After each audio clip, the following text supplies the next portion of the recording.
യഹോവ പിന്നെയും മോശയോട് കൽപ്പിച്ചതെന്നാൽ, നിങ്ങൾ തിരിഞ്ഞ മിഗ്ദോലിനും കടലിനും മധ്യേ ബാൽസഫോന് സമീപത്തുള്ള പീഹ ഹീരോത്തിനരിയെ പാളയമിറങ്ങണമെന്ന് ഇസ്രായേൽ മക്കളോട് പറയും.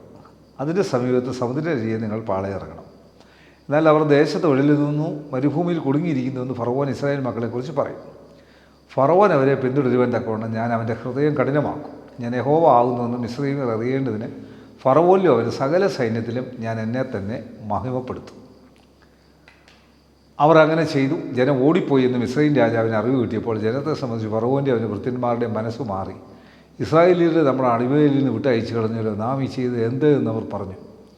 പിന്നെ അവർ രഥം കെട്ടിച്ച് പടജനത്തെയും വിശേഷപ്പെട്ട 600 രഥങ്ങളെയും മിസ്രയീമിലെ സകല രഥങ്ങളെയും അവയ്ക്ക് വേണ്ടുന്ന തേരാളികളെയും കൂട്ടി. യഹോവ മിസ്രയീം രാജാവായ ഫറവോൻ്റെ ഹൃദയം കഠിനമാക്കിയതിനാൽ അവൻ ഇസ്രായേൽ മക്കളെ പിന്തുടർന്നു. എന്നാൽ ഇസ്രായേൽ മക്കൾ യുദ്ധസന്നദ്ധരായി പുറപ്പെട്ടിരുന്നു. ദൈവത്തിൻ്റെ സന്നിധിയിൽ ചില അബദ്ധം നമ്മുടെ ശത്രുവിന് പറ്റും. പുറപ്പെട്ട് കയ്യിൽ നിന്ന് പോയി കഴിഞ്ഞപ്പോഴാണ് ഓർത്തെ ഇത് പോയല്ലോ എന്ന്. നിന്നെ ഉപദ്രവിക്കുന്നവൻ്റെ കയ്യിൽ നിന്ന് നിന്നെ ദൈവം രക്ഷിക്കും. അവൻ പോലും അറിയാതെ അവൻ നിന്നെ അയക്കും. അത് കഴിയുമ്പോൾ അവൻ ഓർത്തു, അയ്യോ കൈ പോയല്ലോ. നിൻ്റെ അനുഗ്രഹം എന്ന് പറയുന്നത് ദൈവം തരുന്ന. നീ ഈ ആത്മീയ തീർത്ഥാടന യാത്രയിൽ ഫറവോനെ വിട്ടിറങ്ങി മരുഭൂമിയിൽ ആരാധനയ്ക്കായിട്ട് ഇറങ്ങിയ നിന്നെ എന്നെയും അവൻ കനാനിൽ എത്തിച്ചിരിക്കും. 9-ാം വാക്യത്തിൽ ഫറവോൻ്റെ എല്ലാ കുതിരയും രഥവും കുതിരപ്പടയും സൈന്യവുമായി മിസ്രയീമ്യർ അവരെ പിന്തുടർന്നു. കടൽക്കരയിൽ ബാൽസഫോന് സമീപമുള്ള പീഹഹീരോത്തിനരിയെ അവർ പാളയമിറങ്ങിയിരിക്കുമ്പോൾ അവരോടടുത്തു. ഫറവോൻ അടുത്ത് വരുമ്പോൾ ഇസ്രായേൽ മക്കൾ തല ഉയർത്തി മിസ്രയീമിൽ പിന്നാലെ വരുന്നതുകൊണ്ട് ഏറ്റവും ഭയപ്പെട്ടു. ഇസ്രായേൽ മക്കൾ യഹോവയോട് നിലവിളിച്ചു. അവർ മോശയോട്, മിസ്രയീമിൽ ശവക്കുഴി ഇല്ലാഞ്ഞിട്ടോ നീ ഞങ്ങളെ മരുഭൂമിയിൽ മടിപ്പാൻ കൂട്ടിക്കൊണ്ടു വന്നത്? നീ ഞങ്ങളെ മിസ്രയീമിൽ നിന്ന് പുറപ്പെടുവിച്ചാൽ ഞങ്ങളോട് ചെയ്തതെന്ത്? മിസ്രയീമ്യർക്ക് വേല ചെയ്യുവാൻ ഞങ്ങളെ വിടണമെന്ന് ഞങ്ങൾ മിസ്രയീമിൽ വെച്ചതിനോട് പറഞ്ഞില്ലയോ?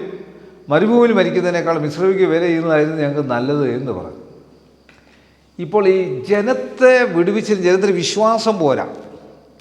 ദൈവം, യഹോവയായ ദൈവം മോശയിലൂടെ സംസാരിച്ച് പറഞ്ഞിട്ടും വിശ്വസിക്കുന്നില്ല. ഈ നോമ്പ് ധ്യാനത്തിൽ ഒരു മാറ്റം നിങ്ങളുടെയും എൻ്റെയും ജീവിതത്തിൽ ഒരു പൂർണ്ണമായിട്ടുണ്ടായാൽ ഒരു കനാൻ പ്രവേശനം ഉണ്ട് എന്ന് പറഞ്ഞാൽ വിശ്വസിക്കാൻ പാടാം. അപ്പോൾ ഇത് തന്നെ മിസ്രയീമ്യർക്കുണ്ട്. അന്ന് ഇസ്രായേൽ മക്കൾക്കുണ്ടായിരുന്നത്. ഞങ്ങൾക്ക് അവിടെ ശവക്കുഴി ഇല്ലാഞ്ഞിട്ടാണ് ഇവിടെ ഈ മരുഭൂമി കൊണ്ടുവന്ന് ഞങ്ങളെ കഷ്ടപ്പെടുത്തുന്നത്. പിറുപിറുപ്പ് തുടങ്ങുന്ന സമൂഹം. നമ്മുടെ ഈ പിറുപിറുപ്പ് നമ്മുടെ ഒരു ശാപമാണ്. 13-ാം വാക്യത്തിൽ അതിന് മോശ ജനത്തോട് ഭയപ്പെടേണ്ട, ഉറച്ചു നിൽപ്പിൻ. യഹോവ ഇന്ന് നിങ്ങൾക്ക് ചെയ്യുവാനിരിക്കുന്ന രക്ഷ കണ്ടുകൊള്ളുവിൻ. നിങ്ങൾ ഇന്ന് കണ്ടിട്ടുള്ള മിസ്രയീം ഇനി ഒരു നാളും കാണുകയില്ല. യഹോവ നിങ്ങൾക്ക് വേണ്ടി യുദ്ധം ചെയ്യും, നിങ്ങൾ മിണ്ടാതിരിപ്പീരെന്ന് പറഞ്ഞു. അപ്പോൾ യഹോവ മോശയോട് അരുളി ചെയ്തത്, നീ എന്നോട് നിലവിളിക്കുന്നത് മുമ്പോട്ട് പോകാൻ ഇസ്രായേൽ മക്കളോട് പറയാം. വടിയെടുത്ത് നിൻ്റെ കൈ കടലിന്മേൽ നീട്ടിയതിനെ വിഭാഗിക്കാം. ഇസ്രായേൽ മക്കൾ കടലിൻ്റെ നടുവേ ഉണങ്ങിയ നിലത്തുകൂടി കടന്നുപോകും. എന്നാൽ ഞാൻ മിസ്രയീമിയുടെ ഹൃദയത്തെ കഠിനമാക്കും. അവർ ഇവരുടെ പിന്നാലെ ചെല്ലും. ഞാൻ ഫറവോനിലും അവരുടെ സകല സൈന്യത്തിലും അവരുടെ രഥങ്ങളിലും കുതിരപ്പടയിലും എന്നെ തന്നെ മഹത്വപ്പെടുത്തും. ഇങ്ങനെ ഞാൻ ഫറവോനിലും അവരുടെ രഥങ്ങളിലും കുതിരപ്പടയിലും എന്നെ തന്നെ മഹത്വപ്പെടുത്തുമ്പോൾ ഞാൻ യഹോവ ആകുന്നത് മിസ്രയീമ്യർ അറിയും. അനന്തരം ഇസ്രായേലിൻ്റെ സൈന്യത്തിന് മുമ്പായി നടന്ന ദൈവദൂതൻ അവിടെ നിന്ന് മാറി അവരുടെ പിന്നാലെ നടന്നു. മേഘസ്തംഭവും അവരുടെ മുമ്പിൽ നിന്ന് മാറി അവരുടെ പിമ്പിൽ നിന്നു. രാത്രി മുഴുവനും ഇസ്രായേലിൻ്റെ സൈന്യവും അടുക്കാതെ വണ്ണം അത് അവയുടെ മധ്യേ വന്നു. അവർക്ക് മേഘവും അന്ധകാരവുമായിരുന്നു. ഇവർക്കോ രാത്രിയെ പ്രകാശമാക്കി കൊടുത്തു. മോശ കടലിന്മേൽ കൈ നീട്ടി. യഹോവ അന്ന് രാത്രി മുഴുവൻ മഹാശക്തിയുള്ളൊരു കിഴക്കൻ കാറ്റുകൊണ്ട് കടലിനെ പിൻവാങ്ങിച്ചു, ഉണങ്ങിയ നിലവാക്കി. അങ്ങനെ വെള്ളം തമ്മിൽ വേർപിരിച്ചു. ഇസ്രായേൽ മക്കൾ കടലിൻ്റെ നടുവിൽ ഉണങ്ങിയ നിലത്തുകൂടി നടന്നുപോയി. അവരുടെ ഇടത്തും വലുതും വെള്ളം മതിലായി നിന്നു. മിസ്രയീമ്യർ പിന്തുടർന്നു. ഫറവോൻ്റെ കുതിരകളും രഥങ്ങളും കുതിരപ്പടയും എല്ലാം അവൻ്റെ പിന്നാലെ കടലിൻ്റെ നടുവിലേക്ക് ചെന്നു. പ്രഭാതയാമത്തിൽ യഹോവ അഗ്നി മേഘസ്തംഭത്തിൽ നിന്ന് മിസ്രയീമിൻ്റെ സൈന്യത്തെ നോക്കി മിസ്രയീം സൈന്യത്തെ താറുമാറാക്കി. അവരുടെ രഥചക്രങ്ങളെ തെറ്റിച്ച് ഓട്ടം പ്രയാസമാക്കി. അതുകൊണ്ട് മിസ്രയീമ്യർ നാം ഇസ്രായേലിനെ വിട്ട് ഓടിപ്പോകാം. യഹോവ അവർക്ക് വേണ്ടി മിസ്രയീമ്യരോട് യുദ്ധം ചെയ്യുമെന്ന് പറഞ്ഞു. അപ്പോൾ യഹോവ മോശയോട്, വെള്ളം ഇസ്രായേലിൻ്റെ മേലും അവരുടെ രഥങ്ങളുടെ മേലും കുതിരപ്പടയുടെ മേലും പറഞ്ഞു വരേണ്ടതിന് കടലിന്മേൽ കൈ നീട്ടുക എന്ന് പറഞ്ഞു. മോശ കടലിന്മേൽ കൈ നീട്ടി പുലർച്ചയ്ക്ക് കടൽ അതിൻ്റെ സ്ഥിതിയിലേക്ക് മടങ്ങി വന്നു. മിസ്രയീമ്യർ അതിനെതിരായി ഓടി. യഹോവ മിസ്രയീമ്യരെ കടലിൻ്റെ നടുവിൽ തള്ളിയിട്ടു. വെള്ളം മടങ്ങി വന്നു അവരുടെ പിന്നാലെ കടലിലേക്ക് ചെന്നിരുന്നു. രഥങ്ങളെയും കുതിരപ്പടയെയും ഫറവോൻ്റെ സൈന്യത്തെ എല്ലാം മുക്കിക്കളഞ്ഞു. അവരിലൊരുത്തൻ പോലും ശേഷിച്ചില്ല. ഇസ്രായേൽ മക്കൾ കടലിൻ്റെ നടുവേ ഉണങ്ങിയ നിലത്തുകൂടി കടന്നുപോയി. വെള്ളം അവരുടെ ഇടത്തും വലത്തും മതിലായി നിന്നു. അങ്ങനെ യഹോവ ആ ദിവസം ഇസ്രായേലിനെ മിസ്രയീമിന്റെ കയ്യിൽ നിന്ന് രക്ഷിച്ചു. മിസ്രയീമിൽ കടക്കരയിൽ ചത്തടിഞ്ഞ് കിടക്കുന്നത് ഇസ്രായേലിൽ കാണുകയും ചെയ്തു. യഹോവ മിസ്രയീമിൽ ചെയ്ത ഈ മഹാപ്രവൃത്തിയെ ഇസ്രായേലിയർ കണ്ടു. ജനം യഹോവയെ ഭയപ്പെട്ടു. യഹോവയിലും അവൻ്റെ ദാസനായ മോശയിലും വിശ്വസിച്ചു. ഈ അധ്യായത്തിൽ വളരെ കൃത്യമായി മനസ്സിലാക്കാൻ സാധിക്കുന്നത്. ദൈവം ചെയ്ത വലിയൊരു അത്ഭുതം. ഈ ചെങ്കടൽ കടത്തിയല്ലേ നമ്മളെ ഇന്ന് വരെ നടത്തിയിരിക്കുന്നത്. നമ്മുടെ ജീവിതത്തിൽ എത്രയോ പ്രാവശ്യം ഈ ചെങ്കടൽ നമ്മുടെ മുമ്പിലുണ്ടായിരുന്നു. നമുക്കെതിരായിട്ടുള്ള രോഗത്തെ അവൻ നശിപ്പിച്ചു കളഞ്ഞില്ലേ?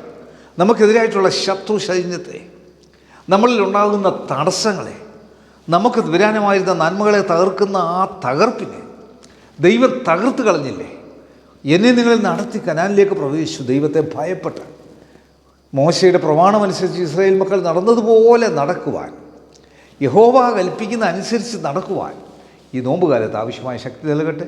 കണ്ണടയ്ക്കാൻ പ്രാർത്ഥിക്കാം. കർത്താവ് യോജനം കാണുന്ന കേൾക്കുന്ന എല്ലാ പ്രിയപ്പെട്ടവർക്കും ഈ നോമ്പുകാല ധ്യാനത്തിലൂടെ ചെങ്കടൽ പിളർന്ന് നിൻ്റെ മക്കളെ വഴി നടത്തി വിജയം വരിക്കുവാൻ നിൻ്റെ മക്കളെ എല്ലാവരെയും ഒരുക്കിക്കൊള്ളണം. യേശുവെ നന്ദി, യേശുവെ സ്തോത്രം, യേശു ആരാധന, യേശുവെ മഹത്വം. ഇത് കാണുന്ന കേൾക്കുന്ന എല്ലാവർക്കും ആ ശക്തി നൽകണം. യേശു മൂലം തന്നെ. ആമേൻ. God bless U.